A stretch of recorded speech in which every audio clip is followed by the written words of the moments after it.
para sa the Mongols kasi yung tinalo nila during their recent qualifier hindi Oo basta-basta eh. nga. It was IHC Esports, sila ZX Aura, Forbid, Ethan, a lot of familiar players na siguro ay madalas nyo nang naririnig sa iba't ibang larangan ng MLBB Esports internationally. So now na sila ang mga nandito ngayon, they want to make sure that they can represent all throughout.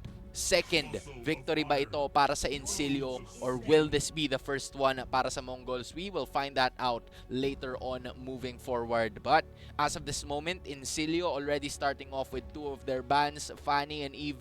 Quite familiar pa rin naman, Zushin and Gatot Kacha din sa kabila. Alam mo, parang hindi ako masusurprise kaya Coach G dito kung magsasecure na agad sila ng heroes like Khalid or even yung first pick Hylos kasi very effective nga for them. And ito yung kinagandahan ngayon kasi na-discuss yesterday that for the Mongols probably yung mga first time jitters ay naging factor. Siguro sa kanila, first time din, kanilang katapat. Oo. So medyo relax sila ngayon. Siguro more on na lang tayo dito. Tapangan yung magiging subukan ng kanilang kalakasan. But yup, for the Mongols, binan nila dito yung Jushin and even Gatot. This is an early Gatot ban actually. Oo Para nga. sa Mongols kasi hindi na natin masyado nakikita si Gatot talaga na pinaprioritize. Lalong-lalo na on the blue side. Not unless Ayan na. they wanna get Phovius or Phovius Edith or even Vexana na mabilis lang talaga or even Hayabusa actually. Uy, pero ito yung medyo nagulat ako kasi we're talking about Maniac na Sila nagbaban yung Hylos pero sila yung nagban. So, it could be an answer kasi dun sa next two picks na gagawin ng Mongol, so they don't want to have that right away. Of course, Hilda is gonna be the prime pick here para sa Incilio. They want to start it off strong. Pero mabilisang sagot naman ang ginawa ng Mongols because what they did is to go with a Khalid. Although it was quite nerfed in the recent patch na meron tayo, ang mahalaga is merong kang kahit papaano nasagot dun sa Hilda with the early game damage of your own. kasi pareha sila na madaming nabibitaw. Yung isang skill pero ang daming beses mo pwede mapindot. Oo. So same concept siya and with movement speed din almost the same. Diba si Khalid kapag dumadaan sa mapa, may parang veil na bumibilis din yung kanyang paggalaw. So tingnan natin kung ano nga next na kukuhanin dito ng the Mongols. Could be an assassin na hero na agad para medyo mabawasan na kay Justinian. Sino bang? Ayan, Alpha. So Alpha. more on the jungler. By the way, Mathilda is still open. Could be an option for Incilio kasi parang ayaw mo magsama si Alpha at si Mathilda. Tsaka yung Suyu pa. And Suyu, surprisingly enough, ay hindi na si Suyu. Hindi pinansin, no? Pero ito, pansinin natin. Fun fact, ang ibig sabihin pala ng Incilio is to attack in Latin. So, hindi ko alam kung paano ko siya babanggitin ng in that manner. Incilio! Yan, galing mo doon. Kakanood ko to ng mga historical. Nadadagdagan ng knowledge mo. Yes. I love it. Hindi kung paano lang sabihin. Okay. Sakto kasi Sige. meron silang Hilda. Parang bagay kay Hilda, no? Parang yung voice.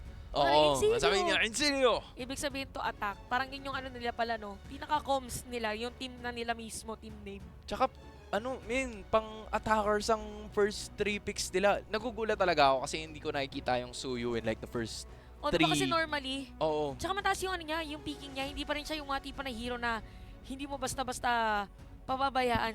Probably because, kinuha na ni Mongols yung Alpha eh. So sabi dito nila Coach G, sige mamaya na tayo magsuyo. Kasi, open pa naman. Pero parang nakikita ko si isang player from Mongols na sinasabi niya yata yung suyo sa kanyang coach. Kasi kailangan na nilang mag-pick tapos pinag-usapan ko ano yung next nila na bana. But it's gonna be Aurora para sa ating laban. Ang ganda ng synergy. Kung titignan mo lang yung pagkapatong-patong ng skills for the lineup of Mongols. Yeah, if you are the side of Mongols, I feel like bigyan mo na lang talaga na mas magandang matchup dito itong Alpha. So maybe try to ban out the Bane kasi yun yung isa sa mga good answers din, pang-counter talaga. And then try to leave Incilio with those assassins kasi kahit papaano may sagot ka naman with a Khalid kung maganda talaga yung rotation. Diba? Okay, Kasi kung ang nangyayari or ang ganap nila dito is They want to have the assassins. Yung Khalid kasi pwede pang pumunta yan sa EXP or sa Roam. Either way, it's still gonna be a good scenario for them basta makapressure sila ng early. But it could also be a double-edged sword for them kasi paano pag namatay kagad yung Khalid so you're gonna have to pick your Malulugi poison sila, here pag Mongols ka. Parang nga depende sa magiging rotation. Alam ko na ngayon kung bakit pala nag-alpha. Kasi kahapon nagkaroon na ng discovery na sobrang good counter against an alpha, yung Hylos. Kaya siguro pinarioritize nila yung alpha versus Suyo. Kasi si Suyo medyo more on independent. Ayun, bilan na nila. Sabi na, okay, sige, alpha na tayo. Parang hindi mo naman ito ilalagay sa EXP. Not unless si Kirk sila ng Fnatic Onyx Philippines na nag-EXP alpha. Flashbacks yun, flashbacks. Mga war flashbacks. Revitalize Alpha. Revitalize Alpha nung ginagamit sa jungle. So, nice ban for the Mongols. Ito yung interesting for both of coaches kasi yesterday sa laban ng the Mongols, medyo mabilis yung naging drafting nila. Siguro kasi alam nila dito na very unpredictable yung side ng Incilio. So, binan nila dito Tigreal. So, very specific, no? Nag-jump sila from Gatot, tapos naging Cho, Suyo, tapos Tigreal. So, ayaw lang nila dito ng mga heavy setup makers for the side of Incilio. So if you are Incilio, pwede ka na mag-ban ng mga marksman. Even Moscow is a good option for them. Not unless limit nila lalo yung post 5 para mapunta na sila agad sa Khalid post 5. So nice ban with this Matilda. So iniipit talaga nila yung Khalid to go post 5 para kahit paano may sagot man lang sila doon. Or in case na hindi man yun yung mangyari, at least the Tigreal was already banned on the other side. So you won't have a lot of limitations pagdating doon sa Hilda na umikot lang talaga ng tuloy-tuloy at wala siya magiging problema. Kasi as of the moment, ang crowd control mo lang talaga dyan is yung Aurora and yung Raging Sandstorm nung Khalid. So other than that, you don't have a lot of team fights kasi parang isang bultuhan yun Pag hindi mo siya napatama, then you're gonna have lots of problems because you're already in too deep. Parang very skill dependent. Si Wolverine, joke lang, si Granger yan. Kasi yung buhok niya parang Wolverine. Parang kompleto. Parang sabihin na natin kompleto physical damage. Parang halos kabuk niya si Bentings nung nagpakulay si Bentings ng buhok. Kaso yellow pala yun. Bleach yung kay Bleached yun. Sa kanya kasi may white ng konti. Feeling ko dapat magpapagray si Bentings nung moment na yun. Oo. Kaso na-bleach. Kinailangan niya munang gumawa ng bent tips. So yan, next time na lang po natin ipag-gray. Next time na natin ipag-gray, boss. Kasi medyo matagalan tayo. Huwag na lang. Ito mga naka-bleach naman. Kung malaputi ang buhok sa side ng the Mongols, dito naman tayo sa mga naka-bleach, mga naka-fashion color. Mga nasa bleachers, yes, mga bleachers yan. Mga bleachers. The Bleacher Society. With the Joy and the Edith. Ang gundo nung Joy ngayon. Oo nga. Nag-RG ka ba lately? Napapansin ko, minsan Sobrang yung Joy na may pick up. diba? Ano ba? Like, from your experience, what makes the Joy so strong recently? Pwede mo kasi laruin yung emblem niya. Pwede ka mag-Warcry. Tapos, pwede ka din mag-temporal. Oo nga. So, okay, ito na Barats. Bangkay. Si Bangkay ang gagamit. Tas Barats. Oo, di ba? Hindi. Feeling ko oo. Di ba? Kasi Granger Gold Lane. Granger Gold. GG. So, galing. Shoutout pala sa mga, it's a Friday. Masarap sana ang inyong ulam. Yan. Kasi, wala Tsaka mahaba pa yung araw natin. So, yun lang. Akala ko may sasabihin. Akala ko rin may kasunod Okay lang. Kasi mahaba pa nga ang araw. Diba? Pwede naman. Valid pa naman. You're currently seeing the lineups. Ito ba ang unang beses? Nakita nyo ba yung Granger kahapon? Or first time. Nakita nyo rin ang Granger kahapon. So, hindi pala. Hindi. Diba sabi mo nga first time. Naka-confirm ko nga lang na hindi. Sorry. Sabi mo kasi nakita nyo ba? Ayan tayo sa mga selective hearing. Oo nga. Dapat kasi pinapainggan nyo yung both sides. Yes. Pero sige na, ituloy na natin to. Kasi nga, eto na yun ang ating match number 1. Just like what we were saying from a while ago, Incilio looking for that second series victory. Meanwhile, the Mongols are looking to make sure to get their first. Game number 1 tayo ngayon. And Incilio, so far, I feel like they have the advantage pagdating dun sa rotations just because they have the Hilda on their side. Pero depende rin kasi sa gagawin ni Shenlin tsaka ni Zetsu. upon that turtle take. Oo, kasi ano, yung hero din dito ni Maniac is actually naka-revitalize. So, pwede na siyang umikot. Sobrang bilis niya rin dito to emphasize na sinabi dito ni Hans. Sobrang bilis lang niya babalik dun sa lane. No? Di ba maabutan pa niya nagka-cut na barat si Bangkay. So, ibig sabihin dito for Insilo, they have a lot of vision. Nakita rin natin to with DFYG's KLVJ na parang kalahati ng mapa, binibigyan niya na yung vision doon sa kanyang mga kakampi na okay, nandito pa yung Barats, probably nandito din yung mga ibang heroes. Pwedeng gano'n yung mangyari dito sa Insilo. And we also have to take note na more on naka-Warcry dito si Reaper and even Lovely para sa ating game. So expect na medyo magiging masakit yung pitik ng mga skills later on. You're gonna have to just be sure na yan yung ganap. As of the moment, you see most of the emblems and yung setups na kanilang ginawa. As mentioned by Chantel kanina, you have Lovely and Reaper using Warcry. Meanwhile, mas mabilis na rotation naman ang gusto nitong si Shenlin tsaka si Mikey with that Wilderness Blessing as well so that they can roam around fast enough upon taking those objectives pag makikita natin sila. And I feel like for both of these teams, wala talaga masyado mangyayari. Pero as I say that, may ambahan na naganap. Maniac still not at level 4 yet, pero wala pa rin namang gumagamit as we speak nung kanilang mga battle spell. I was about to say, pero may gumamit na. Reaper loses it. Oh, narinig kaya tanong sinabi mong wala pang gumagamit ng battle Sorry. spell. Very crucial yung nangyaring yun. Kasi take note, hindi makukuha dito yung minion waves sa may middle lane. So hindi magle-level 4 si Reaper. Pwede sana siyang humabol with the diversion play. And we could see that for this one, mukhang pwedeng i-reset din ng ilang mga players dito ng ECU. Nakapwesto lang din naman sila dito sa may turtle. They're gonna have to fight the way all through. Pero doon naman, lumatag yung Ditoon as welcome. And it's gonna be the others. Ranging Sandstorm doon sa may badalikuran. But all of the others are gonna be able to escape. Wala muna magkaamatayan. Not a lot of engages. All they needed to do was to get that turtle at makukuha yan ng the Mongols to start off their campaign. Oo, ginamit na rin yung kanyang pagbibigay ng beat, electrifying beats para dito kay Justinian. Kaya mapag-flicker out si Shenlin. Bounce na ako, boss. Bumounce sa club, men. Narinig yung beats. Sabi niya, ayaw ko niyan. Hindi to ang aking usual genre. Not my genre of music. So, sige. Sorry, hindi ko gusto yung mga 5-6, hindi, mabagal pala pag 5-6, mga 168 beats per minute. Ayan, mga BPM, di ba? Pag tatakbo ka, kailangan mabilis. Mabilis. Para bumilis yung pacing. Yung pala yun. Kaya pala bumounce na yung kanina, yung Khalid. Oo. So anyway, nice start para dito sa The Mongols dahil lamang sila pero very minimal lang na kalamangan para dito sa kanilang team. Good thing that they were able to take yung turtle, and that is because again, yung zone kay Reaper, di ba? Kasi yung supposedly na duality, pagpitik ng duality ay hindi niya nakapitalize at that time, which is maganda sana kasi they are up against 3 heroes that is more on the melee side. But kay Don't, ang kanyang unang item ay Malefic Gun. Oo nga eh. So, ibig sabihin, gusto niya na medyo malawak yung range niya para hindi siya tamaan nung first skill nung Granger. Kasi parang pag tapatan sila, masakit ng konti yung Granger. Kasi yung crits kada tumatama yung first skill niya, it's really gonna be a problem. Pero, ayun na. Sige. Pero, yung advantage kasi, nitong si Don't, as of the moment, pag ayaw niya lumaban, edi Don't. Diba? Like, okay lang naman eh.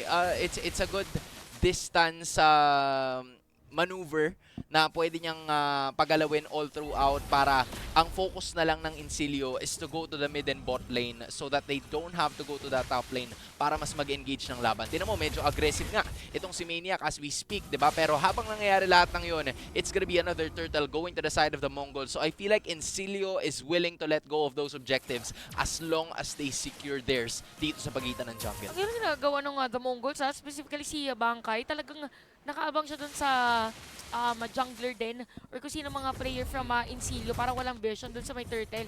Kaya siguro kinuha nila yung Barats para if ever na merong papasok, pag may objective, bibigyan niya na agad. Hanap ko kung saan pupunta. Doon pala nabunta. Latag na naman ang Bennett's Rage and that is gonna be another kill para dito. Actually, first blood pa nga lang pala. Ang karamihan ng mga namamatay dito ay walang iba kundi yung mga objectives. Nandito na naman yung Ditoon as welcome. Sasamahan mo pa nung pagdamba nung Alpha pero hindi bibitawan ni Bangkay. Sabi niya, halika dito. Gusto kitang gawing Bangkay.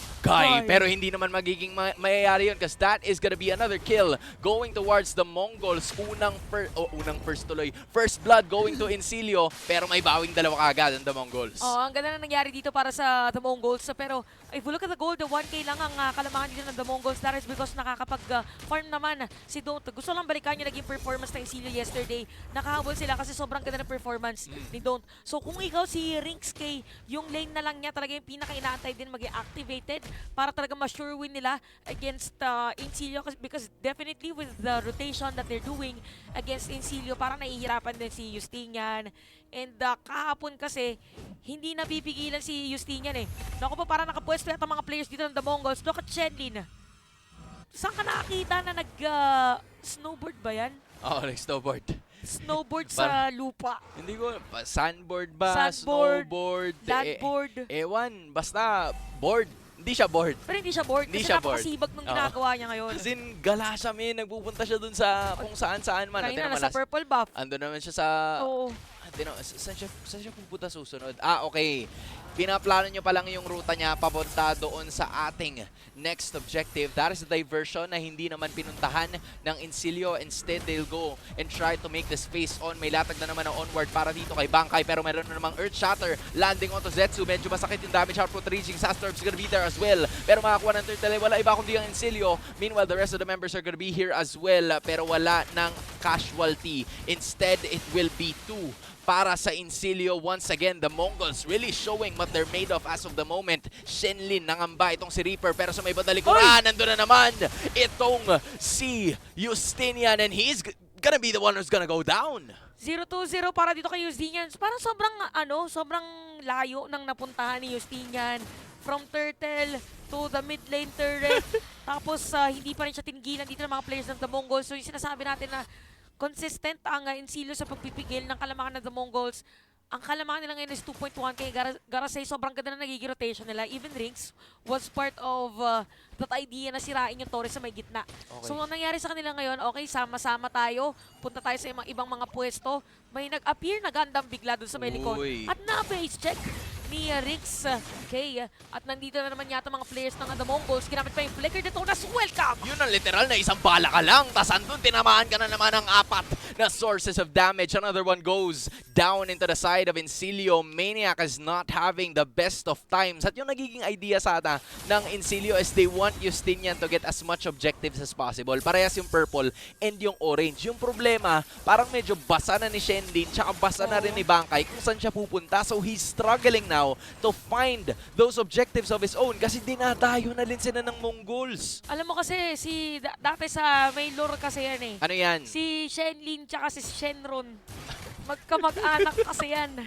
Oo nga naman. Oo, so parang ngayon si Shenlin, hinahanap niya yung mga Dragon Ball. Tsaka alam mo kasi si Shenlin kontrabida kasi yan eh. 'Di ba? Sa lahat ng mga sa lahat ng mga drama. Ayaw niya ng payapa yung buhay mo. Ito na yung diba? yung revenge arc. Ito revenge arc niya. Pero masaya na siya ngayon kasama si Dennis Trillo, 'di ba? At least sa ngayon, all good sila.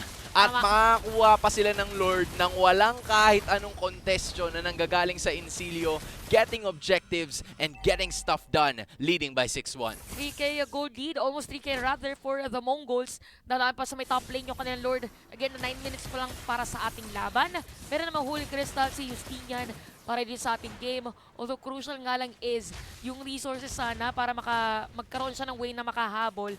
Parang nalalaman nung The Mongols kung saan siya dadaan. Not unless mapatay niya si Rinks K dun sa may bottom. Ay, Rinks K! Ano ginagawa mo dyan? Pero sige, sabi niya, sagot ka naman kayo! That is gonna be another one going down. Yung isa inaatake mo, sige, andito yung 4 para sa'yo.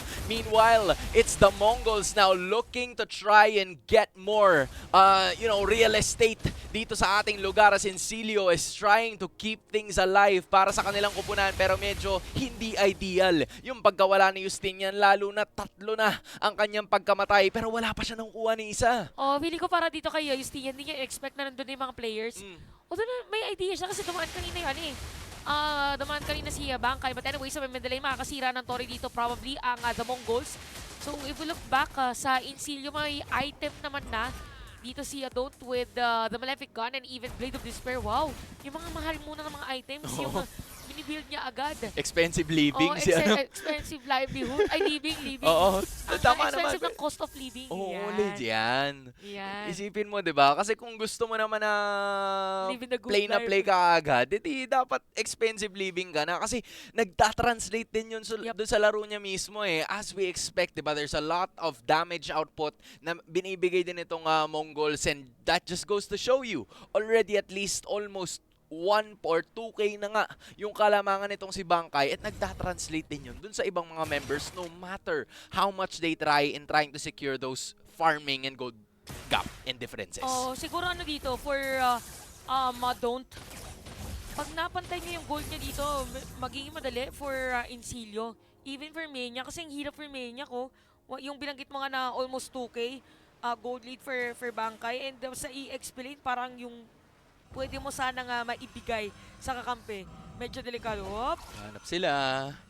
Hinahanap nila si kaya Shenlin. ni Shenlin na nandito sila. Napil niya ang chismis! Napil ang chismis! Ando na naman yung Raging Sandstorm. Tapos, babakbakan na naman nila to. They're gonna try to find a way. Lovely slow. Pero that time, Louie goes down. At andun naman sila, napapaligiran na sila ng Mongols. And this time around, it's gonna be don't. Yung kanina pa nila iniingatan. Sabi nila, that's the deuce. Pero yung nahanap nila ay si don't. Yun yung hindi mo pwedeng gawin. Now it's Justinian. Left alone. Hinahabol siya ngayon ni Shenlin. Sabi niya, bumalik ka dito. Hindi pa tayo tapos. Pero sabi ni Justinian, I'm done. It's over. I want this to be over with. Let's break up na yun. Pero hinahabol pa rin siya eh. Ayoko na. Kahit anong gawin mo, kahit pumunta ka pa sa akin, ayoko na.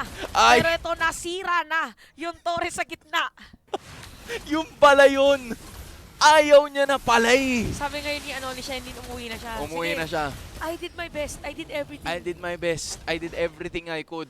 At least, ginawa ko yung best ko. Yeah. Wala akong regrets. At dahil doon, nakauwi pa rin, di ba? Lumamang sila ng Lumamang sila. Tapos nakakuha din sila ng Lord. And definitely, it's a good thing. Or it's a win for the Mongols dahil nasira nga yung torre sa gitna. Yun yung mga nakakatakot na play, no? Grabe makiramdam si Shenlin, no? Oo. Kagaya niyan, nag-ocular na naman. Si Shenlin. Naghahanap na ng bagong lupa. Oo, naghahanap ng bagong investment. Naghahanap ng bagong ipapamanang lupa. Sabi niya, ay parang pwede yata dito. Kasi yung kanina, naramdaman niya eh. Naramdaman niya. Tapos parang ito, meron tayong dito, kalaban dito. Anybody going for this land over here? Last call. Pero hindi talaga na pinalag. Ito, itutuloy-tuloy nila as of the moment. Pero mabilis din namang nawala yung Lord courtesy of Incilio. Pero ang kabayaran nun ay ang dalawang inhibitor turrets para sa kanilang kupunan. Leading by 9K already are the Mongols. In just, nasabi mo kanina, di ba? Incilio, ang taas na expectation sa kanila. Pero itong Mongols, after that first defeat yesterday, parang nagising, okay, let's get this done.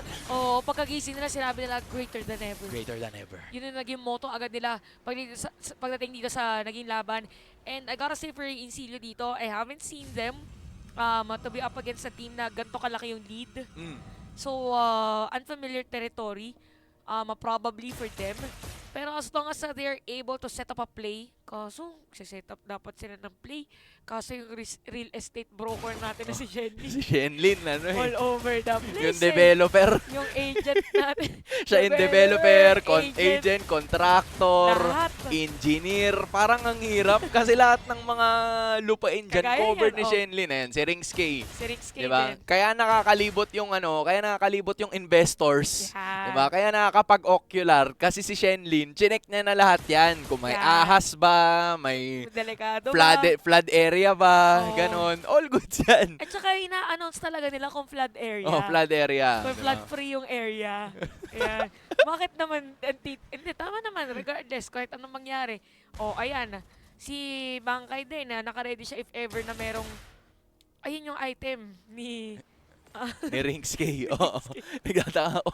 Sabi ko, ano nangyari? Yan na pala yung item. At saka yung stock, 678. Ang sakit na, bestie. Oo, masakit na ang mga ibinibigay na bala dito ni Ringskay. Ang sakit na niya. Sipin mo, 1 to 11 ba naman kasi yung kill difference. So, yung 7.4K na yan, ang dami mo pang kailangan alalahanin kung ikaw si Dawn. So, nakapitalize talaga ng The Mongols Grabe yung space. gusto nilang gawin dun sa space na dapat ginagawa nila nung early game pa lang. Yung sinasabi natin na dapat si Shenlin tsaka si Zetsu ma-activate kagad. They were able to do that. At ngayon sinisimulan nila ng mabilisan.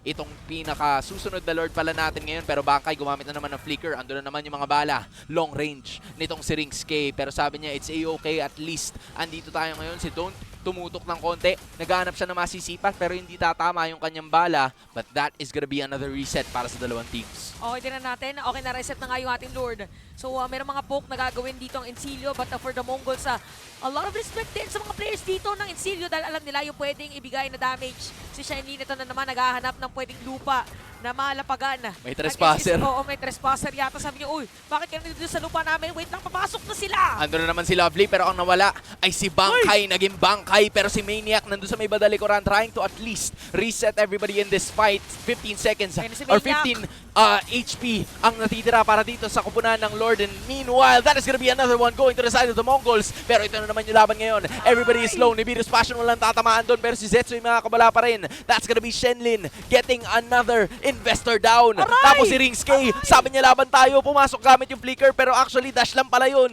Okay lang din naman kasi kahit papaano makakapalag pa rin tayo pero yung Lord ay napunta sa Mongols. Pero sobrang ganda na naging team fight, di ba? Kasi nakakuha ng kill dito yung side ng Encilio. Pero for the Mongols kasi nakapwesto lang talaga si Zetsu. Sabi niya, okay, focus lang sa may Lord. As long as makuha yung Lord, okay na. Okay na. Pero sabi niya, mas magiging maganda kung hindi ako mapapatay ni Don't. Kasi nung mga nilabas na ni Don't to kanya mga bala, sumakto naman si Zetsu. Sabi, nonchalant ako eh. Mag-winter crown ako. Kala mo masasaktan mo ako ulit? Hindi. Yun ang isagot niya. Alpha is online. Bakit ako magiging offline? Hindi pwede. Kaya nagkaroon ng Lord. Kaya pala nagkaroon ng Lord na ngayon, galing online, mag-offline din. Good defense coming in from Encilio right now, trying to at least prolong this fight. Kahit isa na lang yung natitirang inhibitor sa kanila na ngayon mukhang mawawala pa yata. Kasi yun ang pinupuruhan ng kupunan ng The Mongols. Pero may isa na yata mawawala as of the moment kasi ando naman si Lovely popping off the immortality as well. Pero bababa siya ngayon. Wala sa kanyang Filax. Actually, may makukuha silang isa. That's gonna be a 1-for-1. Meanwhile, may mababasag pa na isa cause Maniac goes next. Ando na naman yung minions para sa ating inhibitor. Actually, base na pala yun. Pero makakatakas pa rin yata sila. They will be able to defend as long as Don't is alive. You don't mess with our base. Grabe dito si grabe yung Encilio, parang hindi lang lima yung kalaban nila, meron pa 3 minion kanina. Hindi ko na alam kung paano defense ay gagawin nila. Man, si Riggs, tumakas na. Ando na siya sa loob. Sabi niya, lupain namin to. Ibigay nyo na rin sa amin. At kukunin na namin, hindi lang ang lupain, kundi ang game number 1. Grabe, sobrang gandang performance. Hindi pa naman tapos yung game, pero sobrang gandang game number 1 para sa dalawang teams natin. And definitely para dito sa The Mongols, very aggressive on that last play. Pinili talaga nila na makakuha ng kill against ECA, but for Encilio, Encilio, na-stretch nila yung game eh. Parang ibang nararamdaman ko sa serye na ito, kaibigan. At Chantel, gumanda ang Tokyo. Oo nga pala. Kasi, sabi nga pala ulit natin, para dito sa Encilio, at saka sa The Mongols, sa kanilang dalawang team, specifically for The Mongols, kailangan nilang manalo para pwede pa silang para meron pa silang mas mataas yung chance. Tama. Men, isipin mo kasi, di ba, I believe 0-2 yata yung Mongols kahapon. Yes. And then 2-0 yung Encilio kahapon. So just imagine, babalik ang lahat sa dati. Para back to zero. Everything will go back to the way it was kung manalo sila dito. I mean, siguro wala sa kapalaran nila yung natitirang laban nung susunod na teams na kasama sa grupo nila, but at least kontrolado nila ulit kung ano yung mangyayari sa kanila, kasi I feel like this is a scenario that they were really looking for. Make a statement in game number 1 and they were able to do just that. Siguro kasi nakita din nila na yung Encilio is known as a team that is more in the late game. Si Don't nandun yung potential. Di ba nakita mo yung damage, kung paano. Pero pagdating dun sa sa team fight, yung side ng what's the other team again? Encilio and the Mongols. The Mongols, Yeah. ayan, ang dami nasin din ng The Mongols. Sobrang ganda nung kung paano sila mag-hold ng team fight. Di ba? Yung parang dinative lang nila yung mga players, hinahayaan na nila si Don't parang nagsa-struggle dito yung Insilio kung paano sila magpe-penetrate dun sa positioning. Even bad kayo naging function niya dun is somehow very hard for the other team na paano ba natin gagawin? Si Reaper din yung duality niya, hindi niya masyado napoproc. Oo. And ito yung kinagandahan. Look at the itemization of Shenlin. Parang, okay, diretso tayo with Thunderbelt, tapos Radiant Armor and Dominance Ice. After nun, mag-chapsuy build tayo. So, nagkaroon siya ng Sacred Robe and at the same time, yung physical defense. So, ibig sabihin, parang balance in between lang. Pero as long as meron kang defensive damage or defensive item for the magic damage, pwede na kasi hindi natin masyadong nakita yung emphasis na ang sakit ng Joy lately. Yeah. Na-shutdown nila si Justinian at 042 regardless kung almost full item. So, ibig sabihin, yung supposedly gusto niya ditong dive tas electrifying beats, hindi nagawa kasi Shenlin was always in front. If not, si Bangka yung nasa harap. And for most of the times na nakita din natin, si Maniac was also shut down in this game na, you know, there were a lot of ideas for him to possibly dominate yung kanyang lane. Pero yung problem kasi, every time na umiikot siya, ang nakakasalubong niya kagad si Mikey. And wala siyang sagot dun sa magic damage kasi most of the builds that he has as of the moment are all on the physical damage na posibleng maging sagot para kay Rinks K, pwedeng maging sagot kay Zetsu, pero going up against Mikey, mararamdaman at mararamdaman mo talaga yung damage output. So I feel like that has really been key for them na dapat sana at least makapag-face check, makapag-vision check pa yung Hilda.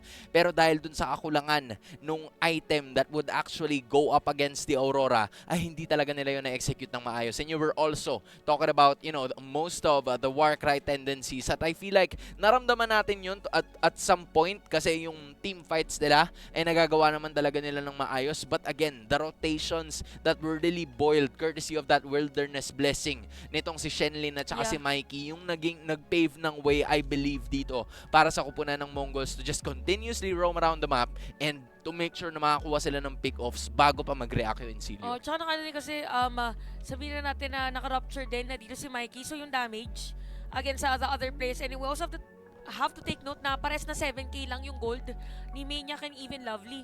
So kung sasabihin natin sustainability lang din, yung supposedly mong pang front na meron din sanang damage in the likes of Maniac, hindi mo magawa kasi halos wala kang item.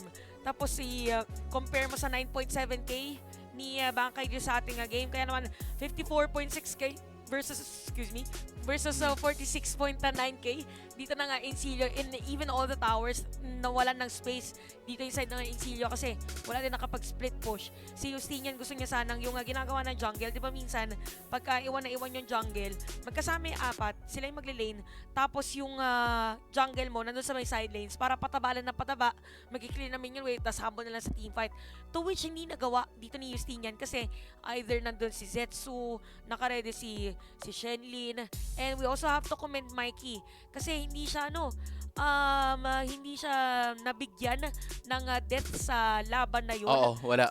Parang hindi ko nga nakita na na-proc yung Pride of Ice. 3-0-12. Isang beses lang. Isang beses lang. Nung ano pa yun, pangalawang turtle fight yata. Yun yung napansin ko in this fight. And honestly, gusto ko lang din mag-build on sa statement mo na parang yung Louis, si Reaper, I would have expected a lot more of those diversion tactics coming from him kasi they were possibly trying to reach for this guy, the MVP of game number 1, si Rinks K, 4-1 and 11. Pero yung ginagawa niya kasing maganda, lagi siya nagpapaita sa mapa. So parang instead na mahanap siya ng iba sa mga members na parang magulat sila or try to find a way to pick him off kasi baka nandito siya sa pwesto na to or baka nandito siya. So, they plan to use the diversion to at least reach that portion of the map. Pag nandun kasi or nakikita niya itong si Rinks K, it kind of like limits them na posibleng may kasama kasi yan eh. Yes. Matik na may kasama yan kagad. So, hindi na nila gagawin yung diversion. And yung limited na yung kits nitong si Reaper kasi hindi niya magawa ng full yun dapat na gusto niyang gawin. Tsaka tanda mo yung nag-diversion sila tapos naramdaman lang din ni Shenlin na nandun yung kalaban. And ito yung mga sinasabi natin na yes, third turtle nakuha nung Insilio, pero si Reaper kasi parang kailangan niya muna mag-flicker, tapos hindi pa minsan natatamaan kasi maliligalig din. Yung ilan sa mga heroes dito malilikot yung mga players nung or mga heroes dito ng The Mongols, kaya hirap na hirap din sila. And this was a very crucial kill sana. Ito yung diversion. Tapos kasi, chinek lang ni Rinks, nagka-death sonata siya. Tapos sabi ni Shailene, ay may tinamaan. Okay, sige, let's go for it. And then, na-sandwich play na dito. Yung mga players ng Incilio Bataw. All in all, nandun na sana yung damage na Incilio for the Mongols. Very solid lang talaga yung positioning nila pagdating sa teamfight. Kasi yung solo kill sana na attempt ni Justinian, hindi niya nagawa kay Rinks. Kasi nakapag-flicker pa. Oo. Sa mga kakampi. After na nakapag-group up na yung mga kakampi niya, or niyakap na nila si Rinks kay na, okay, sino nang bubuli sa'yo Sinong away dyan? sa'yo? Oo, ganun yung nangyari. As in parang I think it's also the advantage of Rinks K dahil meron siya nung long range na skill Yes. para makasipat siya bago pa siya lumapit. Kasi for most of like the gold laners na meron tayo sa laro, di ba? You only have like what? The Beatrix, the Moskov, and the Granger that can do that. Minsan kasi parang and yung Leslie. Pero yung Leslie kasi hindi mo madalas makita sa competitive scene. So I feel like yun yung tatlong heroes na pwedeng sumipat kahit hindi na nila kailangan pumasok sa bush. Or like, ganito yung minsan, pag gold laner ka kasi parang kailangan ganito ka kalapit. Kung halimbawa, ikaw yung para bush. Para tumama. Ako yung, para tumama, para makita mo mismo. Merong iba kasi. Na ang lapit. Like, ang lapit nung distansya, ang lapit nung range. So, bago mo pa ma-check, gamit yung bala mo, kung marksman ka man, nawala ka na kasi nandun pala yung iba sa mga members. Nahabol ka na. Nahabol Parang ka na. mag-hello ka pa lang. Goodbye na. Diba? Hello, love, goodbye. Pero bago ka pa mag-hello, goodbye na agad. Pero of course,